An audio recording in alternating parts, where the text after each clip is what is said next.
우리 박수치며 살아계신 주님의 이름을 높여드립시다.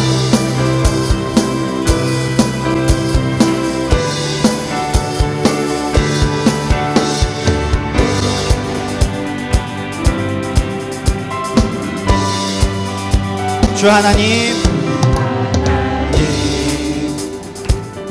독생자 예수 날 위하여 오시었네. 내 모든 죄 다 사하시고 죽음에서 부활하신 나의 구세주, 살아계신 주, 나의 참된 소망, 걱정 근심 전혀 없네. 사랑의 주네 갈 길 인도하니 내 모든 삶의 기쁨 늘 충만하네.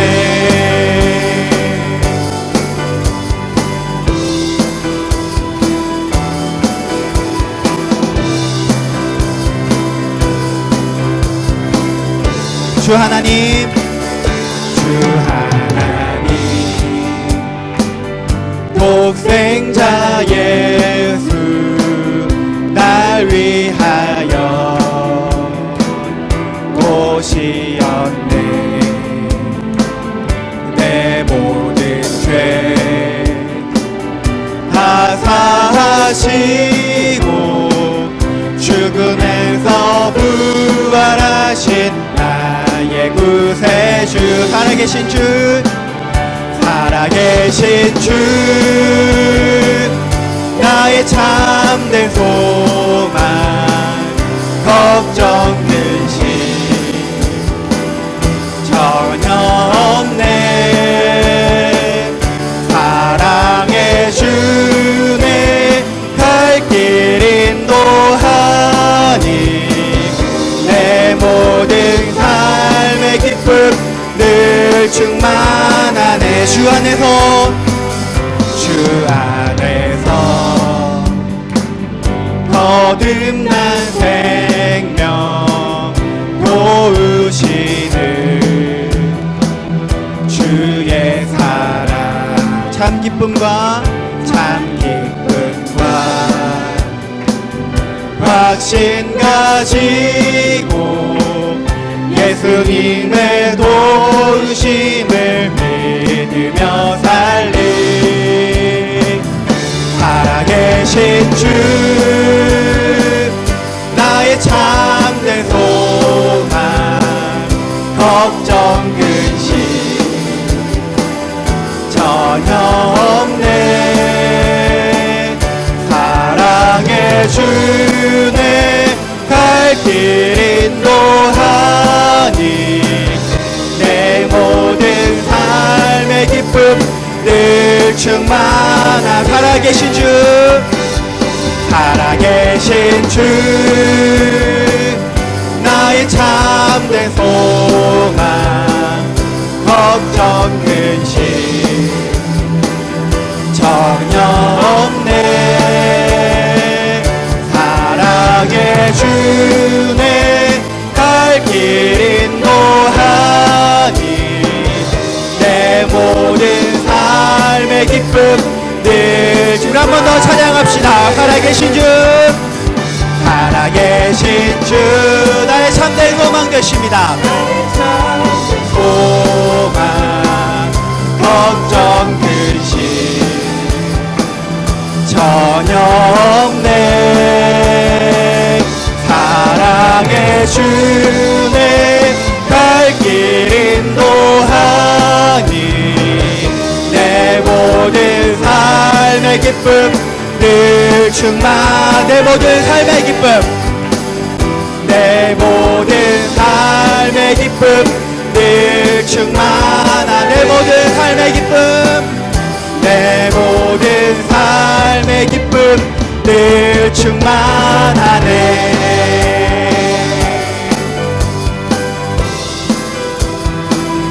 그 누구와도 비교할 수 없는 우리 살아계신 주님을 찬양합니다.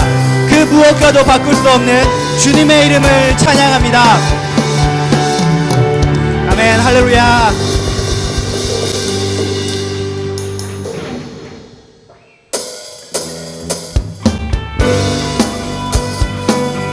우리 계속해서 박수치며 우리가 붙잡고 가야 될 그 주님의 십자가를 우리 되새기며 찬양합시다.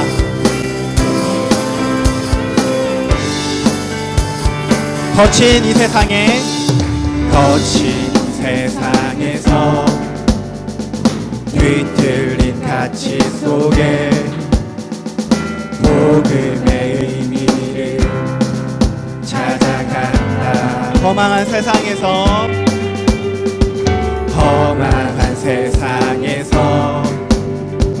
공허한 가치 속에 십자가 의미를 따라간다.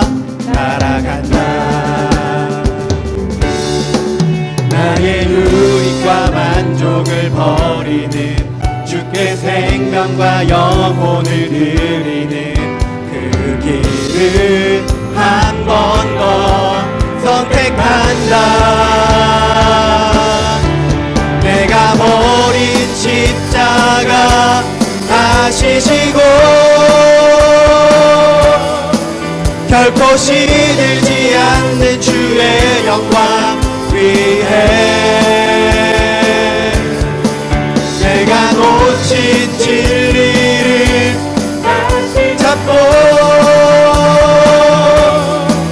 절대 변하지 않는 주의 약속 믿어. 예수 따라가리. 우리 한 번 더 찬양합시다. 거친 이 세상에서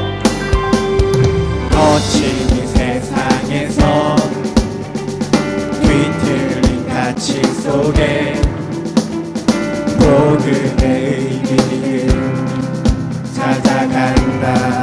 험한 세상에서 공허한 가치 속에 십자가 의미를 따라간다.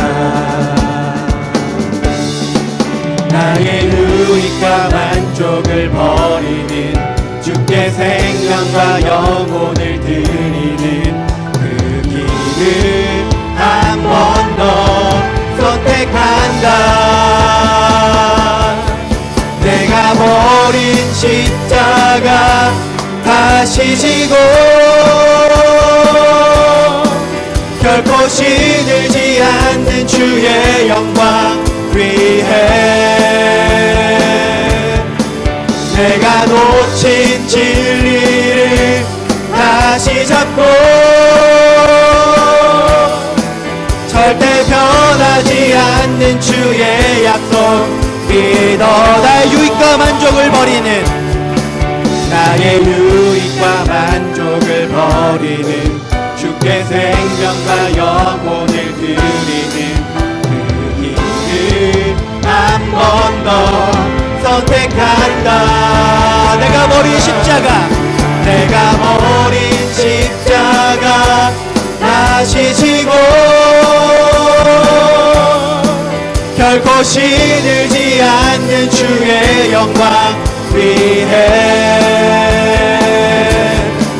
내가 놓친 진리를 다시 찾고 절대 변하지 않는 주의 약속 믿어. 내가 버린 십자가 다시 지고 내가 버린 십자가 다시 지고 결코 시들지 않는 주의 영광 위해 내가 놓친 진리를 다시 잡고 절대 변하지 않는 주의 약속 믿어. 예수 따라가리.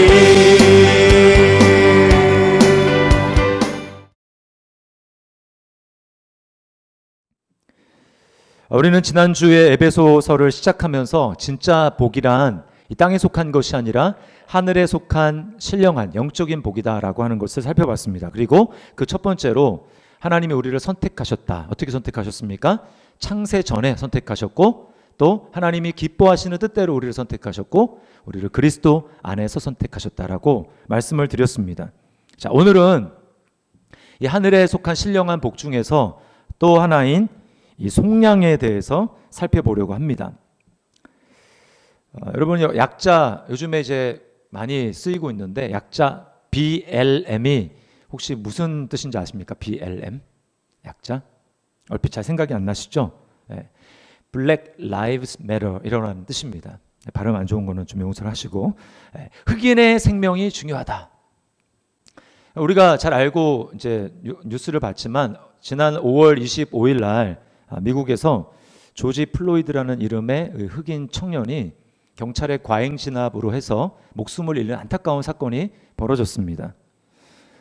아까 제가 이렇게 사건을 좀 찾아보니까 어떤 편의점에서 위조 지폐가 사용됐다라는 그런 그 신고를 받고 경찰이 출동했는데, 이 청년이 이제 근처에 차에서 술을 취한 채로 자기 차에 이렇게 앉아 있는 모양입니다. 근데 경찰이 이제 그 청년을 수색하고 또 이렇게 연행해 가는 과정 가운데 목으로 이제 무릎으로 목을 짓눌렀어요.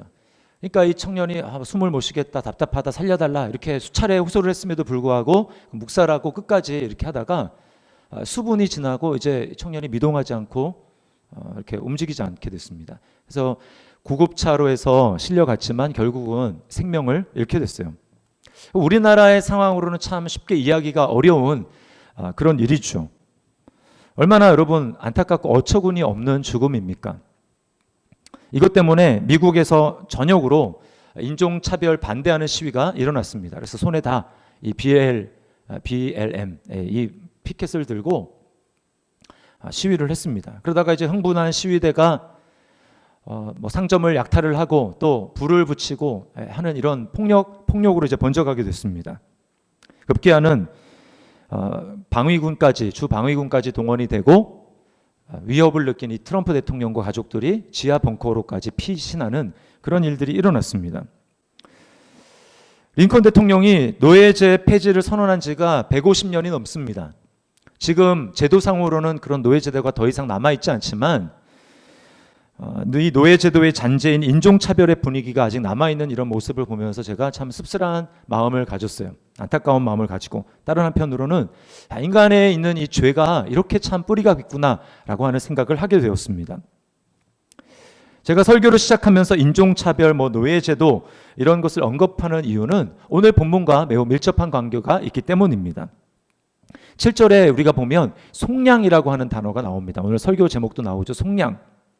여러분, 속량이라는 뜻이 무엇인 줄 아십니까?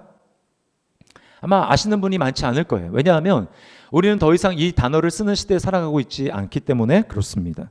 이 속량이라는 말은 노예 시장에 팔린 노예들을 값을 지불하고 해방시켜 준다라고 하는 뜻입니다. 그 값이라는 거예요. 예수 믿기 전에 저와 여러분들은 모두 다 예외 없이 우리는 죄의 또 마귀의 노예라고 성경은 이야기를 합니다. 그래서 바울 사도는 고린도 교회 성도들을 향해서 너희는 값을 주고 산바되었다라고 이야기를 합니다. 우리가 그런 존재라는 거예요.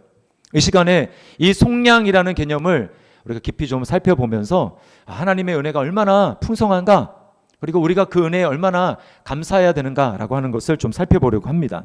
자, 첫 번째, 하나님은 우리에게 속량의 은혜를 주셨습니다. 자, 7절을 우리 다시 한번 읽어보겠습니다. 7절 같이 읽습니다. 시작. 우리는 그리스도 안에서 그의 은혜의 풍성함을 따라 그의 피로 말미암아 속량 곧 죄사함을 받았느니라. 네, 속량 곧 죄사함을 받았다라고 이야기를 합니다. 자, 속량이라는 뜻을 제가 뭐라고 말씀을 드렸죠? 값을 지불하고 구속된 상태에서 자유롭게 한다라고 하는 것입니다. 우리는 노예의 삶이 얼마나 참 끔찍한지 사실은 피부로 잘 알지 못합니다. 그런 시대가 아니기 때문에 그렇죠. 아마 역사상에 가장 끔찍한 노예 시절이 있었다면 제국주의가 나라들을 점령하면서 식민지로 삼으면서 노예 무역을 하던 시대의 그 노예들이라고 할 수 있을 것입니다. 제가 설교를 준비하면서 영상을 좀 봤는데 정말 너무나 끔찍했습니다. 야, 짐승도 이것보다 훨씬 낫겠다. 그 노예들을 실어 가는데 가급적이면 한 배에 굉장히 많은 노예들을 좀 실어 가려고 노예들을 이제 그 착고, 발에 착고를 채워 가지고 눕힙니다. 이제 움직일 수 없어요. 눕혀요. 그리고는 아주 촘촘하게 어깨가 더 이상 움직이지 못할 정도로 촘촘하게 눕힙니다. 그러면 이제 가는 데까지 배를 타고 가야 되니까 뭐 수개월 걸리는 곳이죠. 먹는 음식이라고는 죽이랑 물밖에 없습니다. 그리고 착고로 묶어놨기 때문에 화장실을 가지도 못해요. 그냥 꼼짝없이 거기에 누워가지고 수개월 동안 지내는 곳입니다. 싸고 뭐 다 대소변도 다 그냥 그렇게 사는 것이죠. 그래서 그 목적지에 도착하면 원래 실었던 그 노예 인구의 40%는 괴로워서 자살을 하거나 뭐 죽던지 그렇게 한다라는 것입니다. 여러분 얼마나 비참합니까? 그런데요, 그때만 노예가 있는 것이 아니라 지금도 노예가 있다고 합니다. 노예 제도가 있다고 해요. 리비아 같은 곳에서는 전문적인 난민 브로커들이 있다고 합니다. 그래서 유럽에 내가 정착시켜 줄 테니까 나에게 돈을 줘라. 그렇게 해서 유럽에 이 꿈을 심어주고 돈을 받고는 파는 것입니다. 그렇게 해서 팔리면 임금도 받지 못하고 중노동에 시달리면서 노예처럼 살아가는 거예요. 여자들은 성착취를 당하며 성노예로 살아가게 되는 것입니다.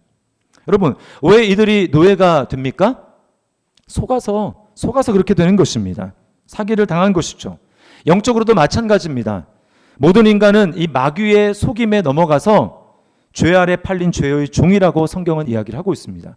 여기 7절에 보니까 이 죄사함이라고 얘기하는데 이 죄는 영어로 trespass 또는 transgression이라고 번역이 됐어요. 우리나라 말로는 사실은 죄라고 하지만 성경에는 죄에 대한 다양한 정의들이 있습니다.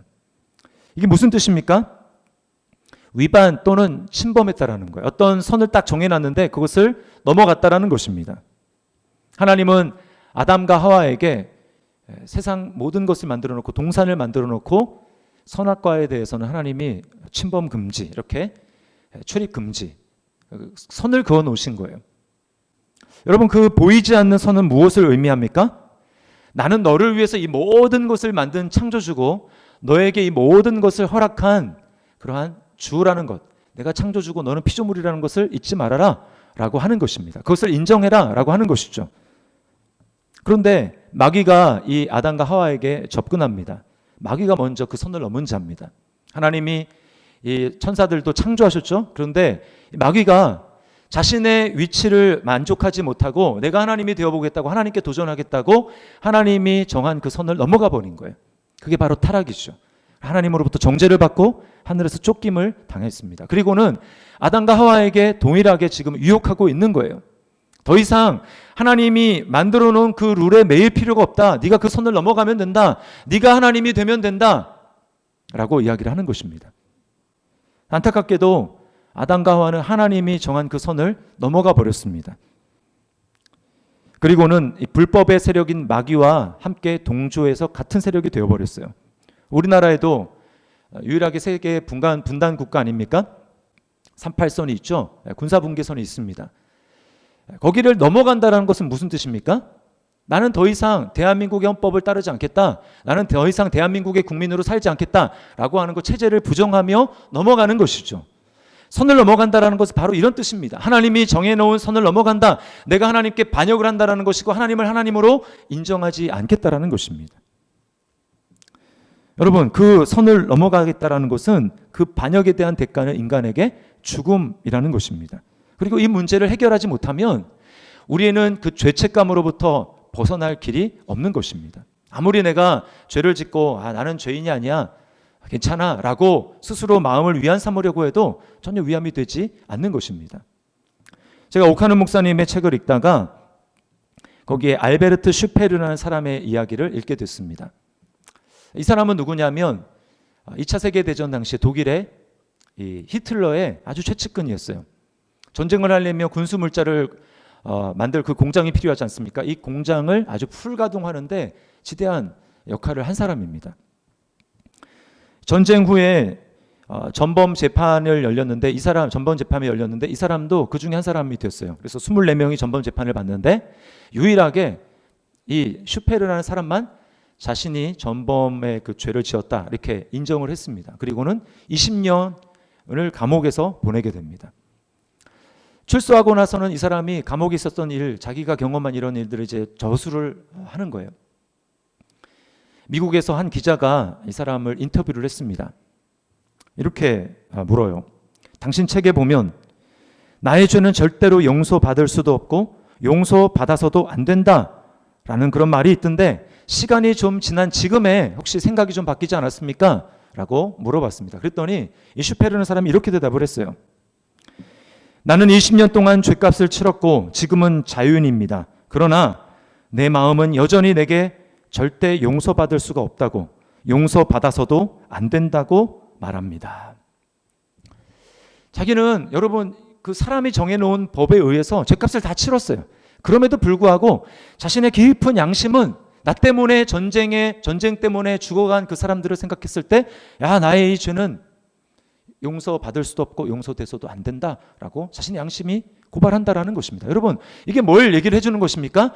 우리가 짓는 죄는 사람에게 짓는 죄가 아니라 하나님께 짓는 죄라는 것입니다. 그리고 그 기저에는 하나님께 반역을 하는 것이기 때문에 하나님 편에서 내가 너의 죄를 용서했다라고 하는 그 선언을 받기 전까지는 우리에게 있는 이 죄는 죄의식, 죄책감 이것은 없어지지 않는다라는 거예요. 여러분 그러나 이 죄 용서의 문제는 하나님께도 이 쉬운 문제가 아닙니다. 왜 그래요? 다른 건 쉬워요. 기적은 하나님께 오히려 쉽습니까? 쉽습니다. 천지를 하나님이 말씀으로 창조하시죠. 또 뭐 홍해를 가르고 하는 여러 가지 성경에 나타난 기적들은 하나님의 능력만 있으면 됩니다. 하나님의 능력으로 충분히 하실 수 있어요. 말씀 한마디로 모든 기적들이 다 일어날 수 있습니다. 그러나 죄의 문제는 그렇게 간단하지 않습니다. 죄에는 반드시 대가 지불이 필요한 것입니다. 아까 반역의 대가는 우리가 하나님 앞에 지은 반역죄의 대가는 죽음이라고 그랬어요. 그러면 성경이 정한 하나님이 정한 원칙은 무엇이냐면 거기에는 반드시 피 흘림이 있어야 된다는 것입니다. 이게 하나님이 정한 법칙이에요. 하나님도 하나님이 정한 법칙을 깰 수가 없는 거예요. 피 흘림이 있어야지만 반역의 죄를 지은 그 죄가 사함을 받을 수 있다. 근데 그 피는 어떤 피입니까? 반역의 죄를 짓지 않는 깨끗한 피라야. 죄가 없는 그 피라야만 가능하다라는 것입니다. 여러분 잘 생각을 해보십시오. 인류의 아담과 하와의 후손으로 태어나 인류에 살아가는 모든 사람들 중에 하나님께 반역의 죄를 안 지은 사람이 누가 있어요? 모든 사람이 다 반역의 죄를 지었어요. 저를 포함해서 과거에 살았고 앞으로 태어날 오고 오는 모든 세대의 사람들은 다 하나님께 반역의 죄를 지은 사람입니다. 그런데 그 반역의 죄를 누가 죄 없는 사람이 있어서 그것을 대신 속할 수가 있겠어요? 아무도 없는 거예요. 그러므로 여러분 하나님이 정한 하나님의 특별한 대책이 무엇인가?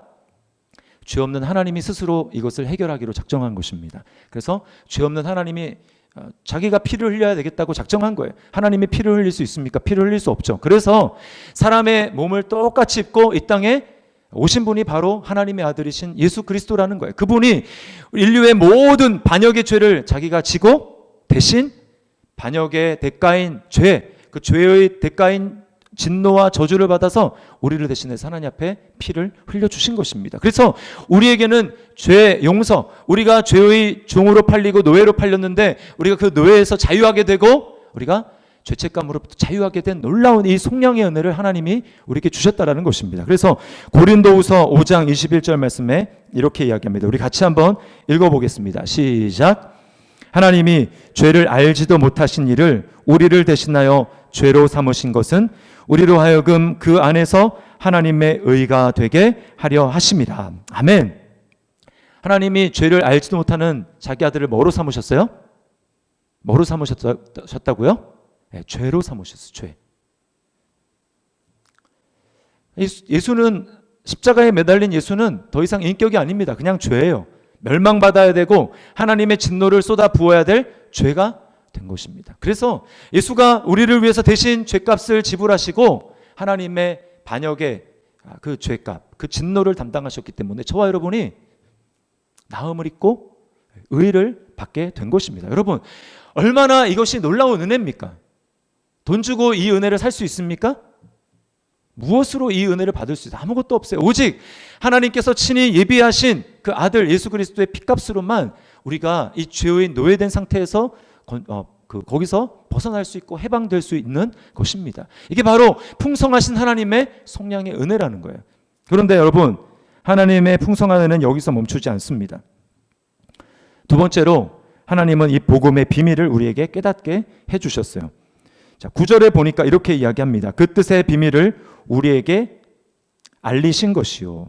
뭐라고 하면 그 뜻의 비밀을 우리에게 알리셨다. 무엇입니까? 한마디로 복음이 비밀이라는 거예요.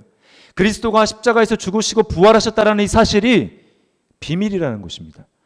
아니, 지금이 얼마나 언론이 발달된 세대고 예수에 대해서 모르는 사람이 어디 있습니까?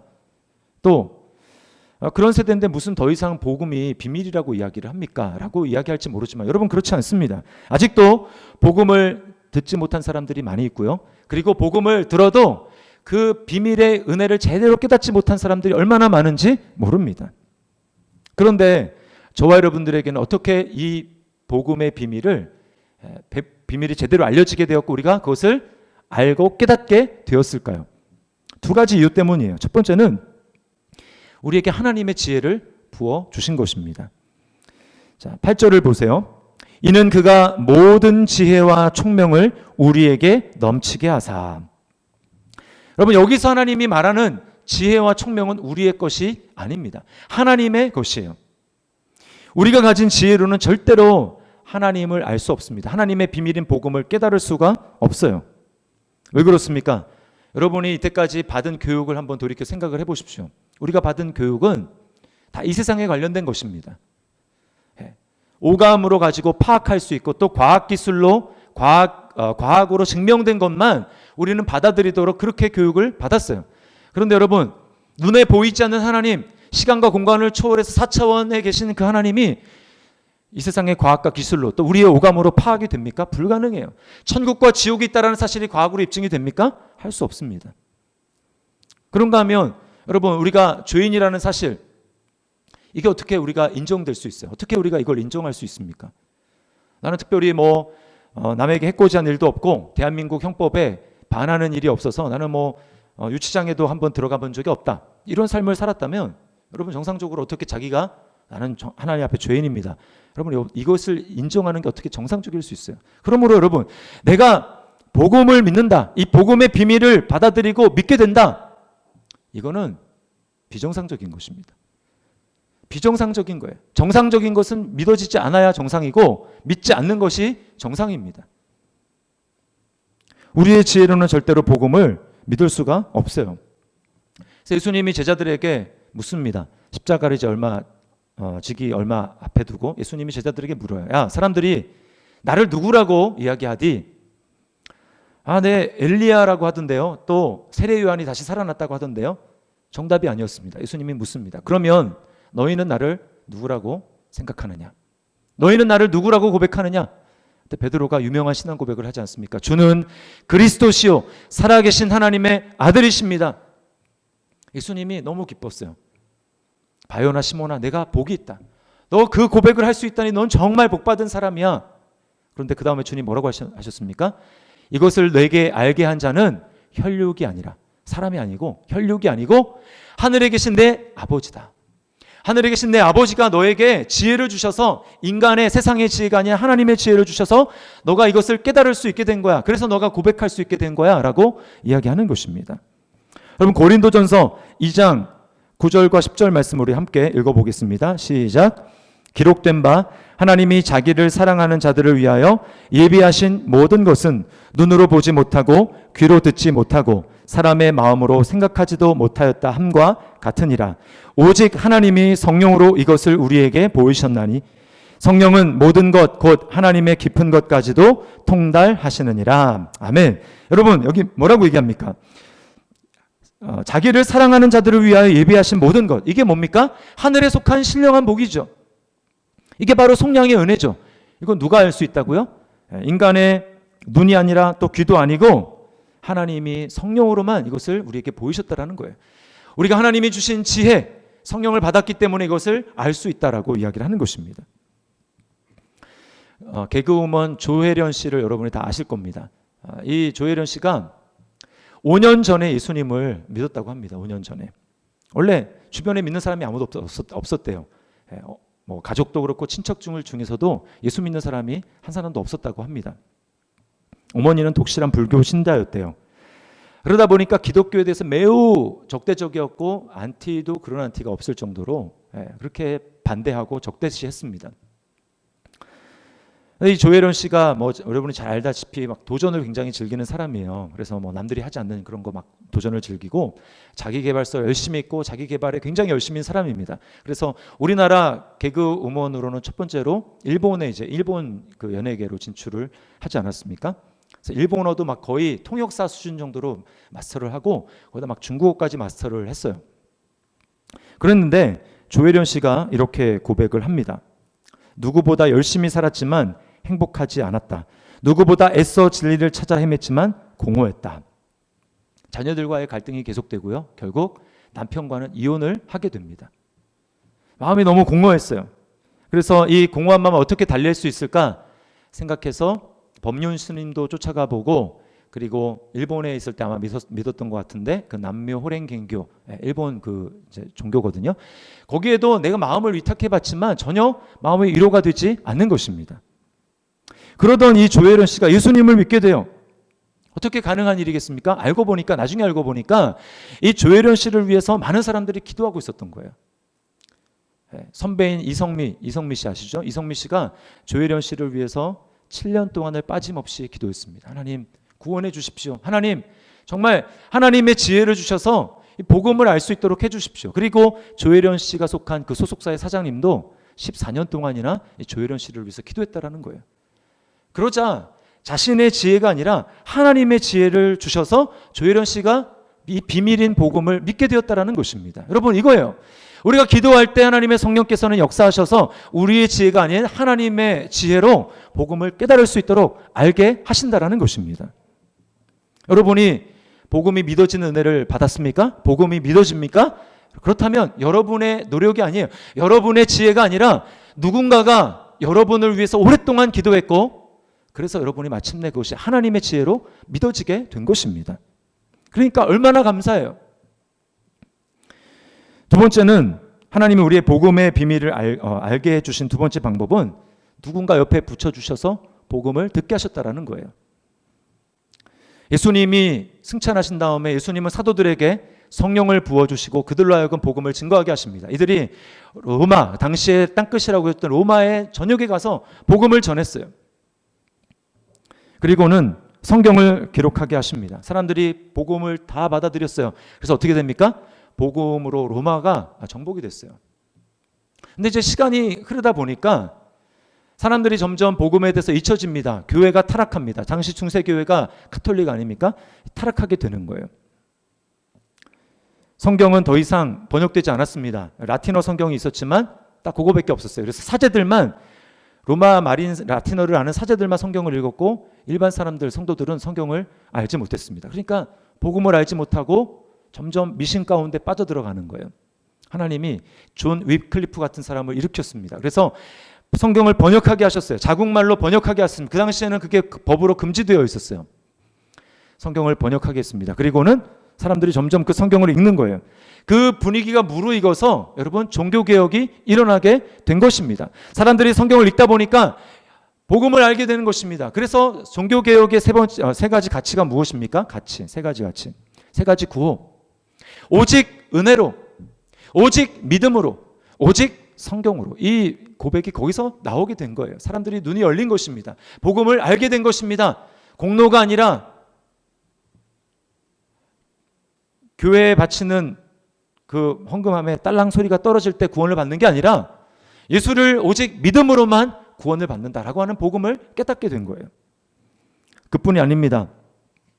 시간이 더 지난 다음에 미국에서는 1차, 2차 대각성 운동이 일어나게 됩니다. 엄청난 부흥이 일어났어요. 그리고 그 부흥의 결과 젊은 대학생들이 내 삶을 예수 그리스도에게 헌신하고 내가 평생 복음을 전하는 삶을 살겠습니다 라는 결단을 하고 많은 사람들이 일어납니다. 그 중에 우리가 알고 있는 인물들이 있죠. 언더우드 아펜젤러와 같은 그 젊은이들입니다. 선교사님들이죠. 그들이 당시에 미신과 문맹으로 어두움 가운데 있었던 이 조선 땅에 와서 복음을 전하는 거예요. 여러분, 근데 꼭 아셔야 될 것이 있습니다.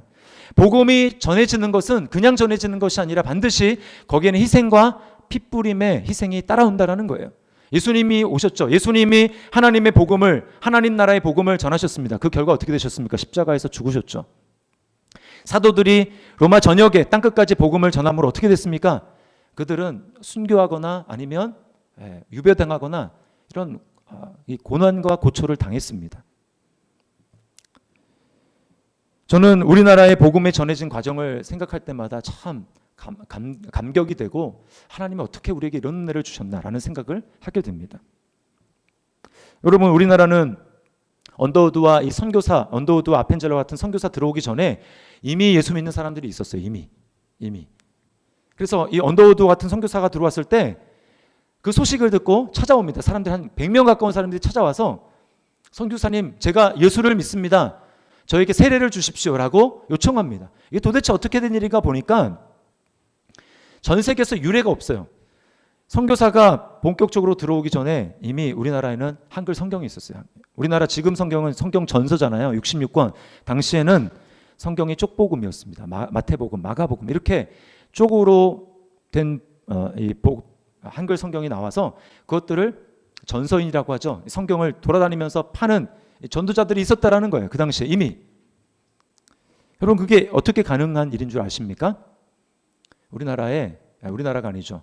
먼저 중국 땅에 와서 한글 성경을 위해서 자신의 삶을 헌신했던 존 로스와 같은 선교사님이 있었기 때문에 가능한 일입니다. 이분이 똑같은 이제 그 영향으로 자신의 삶을 헌신합니다. 그래서 중국에 맨 처음 오게 되는데 젊은이였어요. 그때 갓 결혼을 하고 중국으로 아내와 함께 오게 되는데 그때 이 아내가 이제 임신 중이었습니다. 만주 땅에 도착했는데 만주가 잘 아다시피 겨울에는 굉장히 춥지 않습니까? 막 영하 거의 막 30도까지 떨어지는데 거기서 이제 출산을 합니다. 근데 뭐 기후도 익숙하지 않고 또 산후조리도 제대로 되지 않고 먹는 것도 시원찮고 해서 결국 출산한 지 몇 개월 되지 않아서 이 사모님이 제 선교사님이 돌아가시게 돼요. 참 기가 막히죠. 자신의 손으로 만주 땅에 아내를 묻습니다. 제가 만약에 그 입장이라면, 여러분이 만약에 그런 입장이라면 어떻게 하시겠어요? 이제 깐난쟁이 아들이 있습니다. 그리고 아내는 죽었습니다.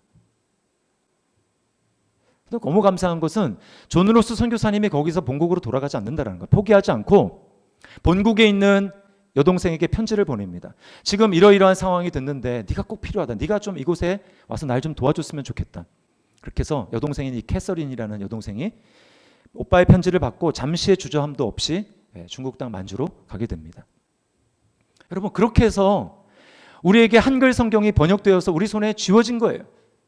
만약에 그때 그 선교사님이 존 로스 선교사님이 어려움을 만나서 포기해 버렸다면 우리는 지금 우리나라 말로 된 성경, 한글 성경을 가질 수도 없을 것이고 이렇게 앉아서 하나님을 예배하고 있다고 아무도 장담할 수가 없는 것입니다. 우리는 예수님을 아직 믿지 않고 있을 수도 있어요. 얼마나 감사합니까? 여러분, 우리 중에 혼자 힘으로 예수를 믿은 사람은 단 한 사람도 없습니다. 하나님이 누군가를 여러분에게 붙여주셨어요. 부모님을 붙여주셨든지 친구를 보내주셨든지 아니면 옆집에 아는 누구를 붙여주셨든지 그분을 붙여주셔서 그분이 여러분에게 성경을 선물해 주셨을 수도 있고 또 자기가 감명 깊게 읽은 무슨 신앙서적을 전달해 줬을 수도 있습니다. 그리고는 또 뭐 선물을 주면서 꼭 한번 교회 같이 한번 가자고 여러분의 손을 잡아서 교회로 이끌었을 수도 있습니다. 또 예수님이 나에게 어떤 분이신지를 받은 은혜를 간증을 했을 수도 있어요. 그래서 여러분이 예수님을 믿게 된 것입니다. 그래서 지금 어때요? 우리는 다 이 복음을 듣고 하나님이 나를 얼마나 사랑하시는지, 내가 하나님께 얼마나 존귀한 존재인지를 다 알아요. 내가 어디로부터 와서 어떻게 살다가 어떻게 어디로 향해서 가는 존재인지를 압니다. 그리고 남은 내 생애 동안에 나는 어떻게 살아야 될지, 내가 무엇을 하며 살아야 될지 우리가 아는 존재가 되었다라는 거예요. 여러분, 이거보다 더 큰 복이 어디에 있습니까? 하나님이 저와 여러분에게 이런 놀라운 풍성한 은혜를 부어 주셨어요. 성령의 은혜를 부어 주셨습니다. 죄와 정욕의 노예로 살고 또 마귀의 노예로 살아서 마귀가 이끄는 대로 살아가던 저와 여러분이 예수 그리스도의 보혈로 완전히 거기서 해방이 되었습니다. 그리고 그 복음을 아무나 믿을 수 없는데 우리는 그것을 하나님이 지혜를 주셔서 하나님의 지혜를 부어주셔서 믿어지는 은혜를 우리에게 주셨어요. 누군가를 보내주셔서 우리로 하여금 복음을 듣게 하셨다라는 것입니다. 여러분에게 임한 이 은혜가 하나님의 놀라운 은혜인 것을, 풍성한 은혜라는 것을 여러분 믿습니까? 제가 마음에 흡족할 정도의 대답이 안 나오네요.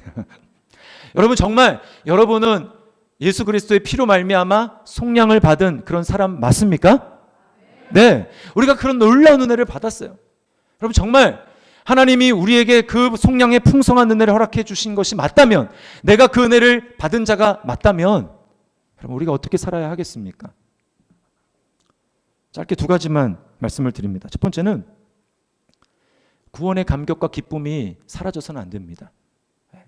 내가 예수 믿을 때, 그 복음을 들었을 때, 아니면 교회는 나왔지만 어느 순간에 내가 정말 복음이 정말 이런 것이구나, 그리스도의 십자가가 이런 의미이구나, 나를 하나님이 이렇게 사랑해 주셨구나 깨달으면서 우리가 감동하고 눈물을 흘리고 그런 때가 있었잖아요. 여러분, 그 은혜가 지금도 지속되고 있습니까? 눈물의 샘이 지금도 막히지 않고 종종 자주 여러분의 눈에서 또 마음으로부터 흘러나오고 있습니까? 여러분, 우리가 받은 이 속량의 은혜를 정말 깊이 생각한다면 우리 하나님 앞에 이 은혜가 메말라서는 안 됩니다. 메마를 때가 있긴 있어요. 어떨 때 그렇습니까? 정말 믿음 생활을 잘 해왔는데 어느 순간에 눈을 돌려서 세상을 보는 것입니다. 그러면 갑자기 비교를 하게 돼요. 나는 지금 내 나이가 이렇게나 됐는데 나는 뭘 이루고 살았지? 저 사람은 집도 있고 또 이 세상에 많은 것들을 갖추며 살고 있는데 나는 뭐가 있지? 집도 변변치 않고 또 남들에게 내세울 만한 뭔가 커리어도 뭐 별바른 게 없고 난 도대체 뭘 하며 살았지? 이렇게 되면 낙심이 되죠. 여러분, 그런다 할지라도 우리는 우리를 구원해 주신 속량의 은혜를 베풀어 주신 주님 앞에 나와서 말씀을 들어야 됩니다. 내가 누구고 하나님 나를 위해서 베풀어 주신 은혜가 얼마나 큰 것인지를 우리가 예배의 자리에서 계속 들어야 돼요. 그렇지, 내가 바로 이런 존재였지 라고 하는 것을 깨닫고 다시금 은혜의 샘이 터져서 하나님을 감격과 정말 기뻐하면서 주님을 찬양할 수 있는 그런 사람이 되어야 하는 것입니다. 우리 1부에서는 아까 찬송을 불렀는데요, 2부 때는 뭐 복음성가를 위주로 하잖아요. 1부 때 이런 찬송을 했어요. 후렴인데, 그 신사랑 찬양하리, 나의 죄 사려고 십자가에 돌아가신 나의 주 찬양하리. 우리가 평생토록 하나님 앞에 이 감격 잊지 않고 하나님 앞에 찬양을 할 수 있는 사람이 되어야 하는 것입니다. 두 번째는 우리가 복음을 전해야 합니다. 여러분, 우리가 정말 이 은혜가 하늘의 신령한 은혜, 그 중에서 속량의 은혜가 정말 이 세상의 복보다 더 큰 복이라는 것을 정말 믿는다면, 고백한다면, 그 은혜가 지금 내가 누리고 있고 내가 소유하고 있다는 것을 정말 안다면, 여러분, 아직까지 그 비밀을 깨닫지 못하고 있는 사람, 여러분 가족 중에 없습니까? 여러분 가족 중에, 자녀 중에, 또는 친척 중에, 또는 여러분의 친구 중에 어떤 분은 그냥 교회까지 나올 수 있어요. 예배를 드리지만 내가 봤을 때는 아직 그 비밀을 잘 모르는 것 같아. 별로 감동도 없는 것 같아. 여러분, 그렇다면 여러분의 제일 1순위의 기도 제목이 무엇이어야 하겠습니까? 예수님을 나는 믿었는데, 나는 그 속량의 은혜를 받았는데, 그래서 감사하고 감격한데, 하나님 나라의 소망이 있는데 아직 내 주변에 있는 다른 누군가 봤을 때 그게 불분명해 보여. 그렇다면 여러분, 우리가 내가 내 지혜로 믿은 건 아니라고 그랬잖아요. 아까 누군가 나를 위해서 하나님이 그 사람에게 하나님의 그 사랑의 마음을 주셔서 우리를 주목하게 했고, 그래서 우리를 너무 불쌍히 여기면서 정말 간절하게 하나님 앞에 기도하게 해서 하나님이 우리에게 하나님의 지혜를 주셔서 복음이 믿어지게 했다면, 여러분 동일하게 우리가 그 일을 해야 되지 않겠습니까? 하나님, 내 자녀 또는 우리 부모님, 친척 누구, 내 친구 누구, 하나님 그 영혼을 위해서 하나님 앞에 간구합니다. 주님, 내가 이 깨달은 복음, 하나님 그에게도 하나님께서 지혜를 주셔서 눈을 열어서 알게 해주십시오. 믿어지게 해주십시오. 감격하게 해주십시오. 라고 하나님 앞에 기도해야죠. 그리고 기도하다가 가야죠. 가서 복음을 전해야죠. 하나님이 나에게 어떤 하나님이신지, 나에게 어떤 은혜를 주셨는지 말해야죠. 증거해야 되잖아요. 여러분, 이제 우리 그리스도 안에서 내가 속량의 은혜를 받았다라는 것은 이제 더 이상 나의 기쁨의 대상이 달라졌다는 걸 얘기하는 것입니다. 이전에는 세상의 것이 더 좋았어요. 그것이 기쁨이었습니다. 그러나 내가 예수님을 믿었다라는 게 무엇입니까? 더 이상 세상에 대해서 죽었다라는 거 아닙니까? 나에 대해서 죽고 세상에 대해서 죽은 게 예수 믿는 거잖아요. 그리고 내 안에 예수가 사시고 예수님이 내 소망이 되신다면, 그렇다면 이제 무엇으로 기쁨을 삼아야 합니까? 주님이 기뻐하시는 것으로 기쁨을 삼아야죠. 주님이 가장 뭘 기뻐하시겠어요? 자기 피로 속량했는데 그것을 비밀을 아직도 알지 못하고 있는 사람들을 보면서 주님이 눈물을 흘리지 않습니까? 우리가 주님의 눈물을 나의 눈물로 삼고 기도해야 되잖아요. 하나님, 이 비밀을 깨닫게 해주십시오. 나를 사용해 주십시오. 그렇게 해서 여러분 그 영혼이 하나님 앞에 돌아온다면, 이 세상에서 우리가 어떠한 것이 이루어졌다, 그것을 기뻐하는 것보다 우리 마음 가운데는 훨씬 더 큰 기쁨이 있는 것입니다. 주님의 기쁨으로 기뻐하는 것이죠. 여러분, 주님께서는 우리에게 이 놀라운 풍성한 자신의 피로 우리를 죄에서 노예 생활하던 거기서 우리를 건져주시고 우리를 속량해 주셨어요. 이 큰 은혜를 받은 사람이 바로 우리입니다. 그렇다면 우리가 어떻게 매일매일의 삶을 살아야 합니까? 감격이 사라지지 않도록 계속해서 나를 속량하신 그 주님의 은혜를 찬양해야 됩니다. 샘이 마르면 안 돼요. 마르면 여러분이 노력하셔야 됩니다. 회개하고 그것을 찾으려고 애쓰셔야 돼요. 그리고 아직까지 비밀을 깨닫지 못하고 있는 그 사람을 위해서 내가 기도해야 됩니다. 우리가 바로 그런 은혜를 받았는데 내가 또 누군가에게 그런 은혜를 전해 주어야 돼요. 하나님의 비밀을 알려지게 해야 되는 그 일에 우리가 쓰임받아야 하는 것입니다. 여러분, 그럴 때 우리는 이 속량의 은혜가 멈춰지지 않고 계속해서 우리 안에 넘칠 수가 있는 거예요. 날마다 이 풍성한 속량의 은혜가 우리 안에 넘치고, 또한 우리를 통해서 누군가에게 그 은혜가 흘러갈 수 있는 그런 풍성한 은혜를 날마다 우리에게 주시기를 주님의 이름으로 축원합니다. 우리 말씀을 기억하면서 찬양했으면 좋겠어요. 속죄하신 구세주를 내가 찬송하리라. 우리 찬양 하나님 앞에 드리겠습니다.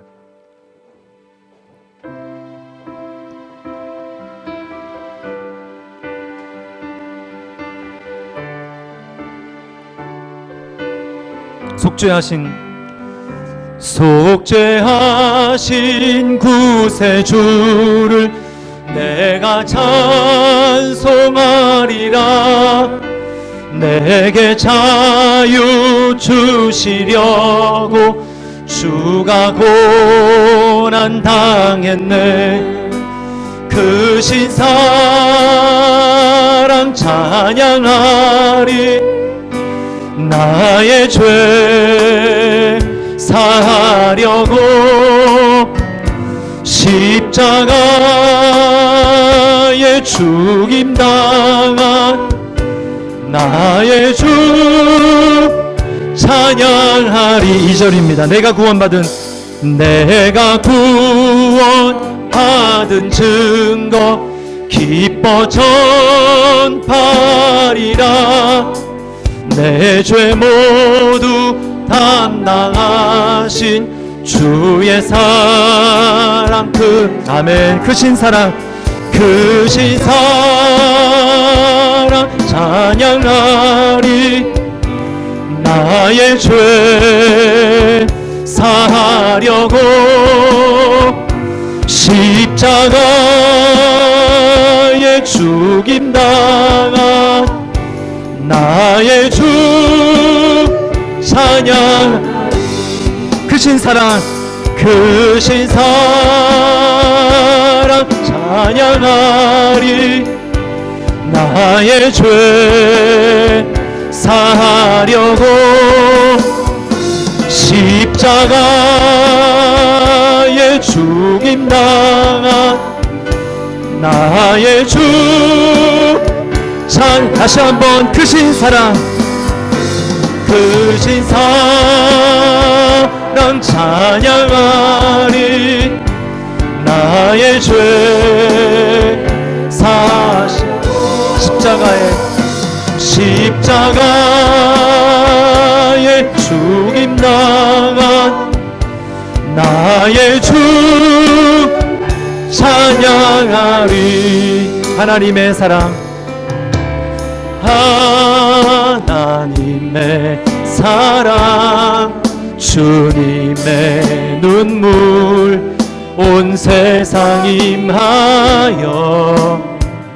잃어버린 영혼 찾아 오신 주님 지금도 우리를 사랑해. 아멘. 2000년 전 2000년 전 하늘 보좌 버리고 이 땅에 오신 주 하나님 어린 양 되사 생명 주며 이를 증거하라 하시네. 나는 믿네 나는 믿네 거저 받은 귀한 사랑